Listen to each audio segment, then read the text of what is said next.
following project is about voting resolution analysis of UN General Assembly with clustering method. Please enjoy the show.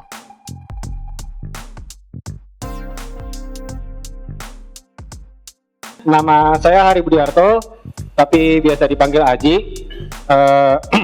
Pada kesempatan kali ini saya akan menjelaskan analisis saya terkait clustering dari negara-negara UN member. Di sini kita bisa melihat bahwa PBB ini adalah badan yang masih eksis untuk menangani diplomasi tingkat global seperti itu.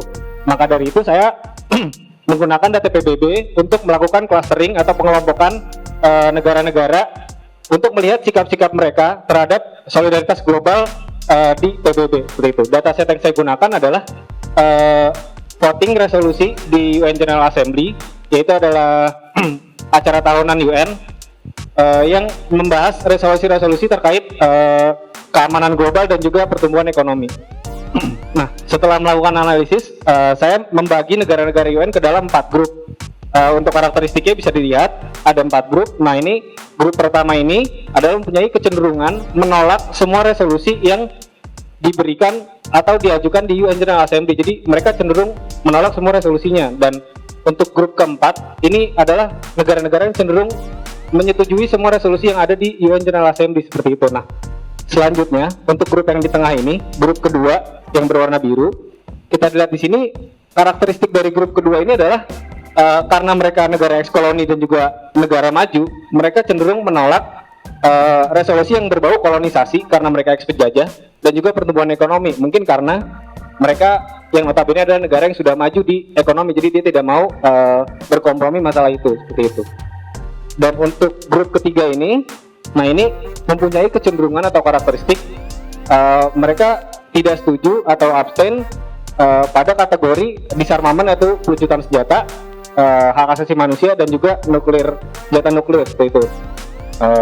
Selain itu, saya juga melakukan analisis korelasi. Jadi dari voting yang tadi, kita tahu ada dua negara superpower, yaitu Cina dan juga Amerika yang mendominasi perkembangan global saat ini. Nah, ini saya melakukan analisis korelasi di mana semakin gelap warnanya, yaitu berarti korelasi positif kepada US maupun Cina itu semakin kuat.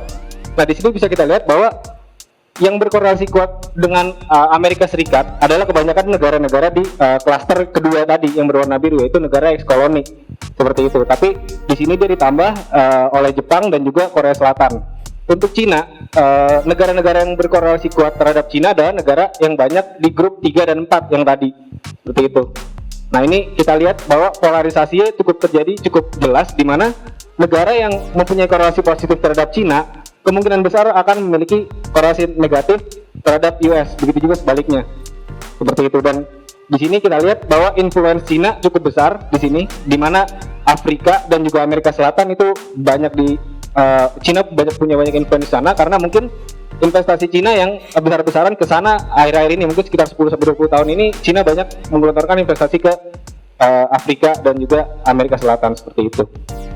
Nah, selain itu saya juga membuat suatu laman jika Bapak Ibu sekalian pengen mencoba suatu negara, misalnya contohnya Indonesia atau apa. Nanti kita lihat di sini, kita bisa lihat kecenderungan grup yang mereka tempati seperti itu. Seperti Indonesia di sini kita tahu bahwa dari awal merdeka sampai 1970 Soekarno itu tidak terlalu memihak kepada PBB karena kita sempat mempunyai konfrontasi sama Malaysia dan PBB cenderung memihak ke Malaysia.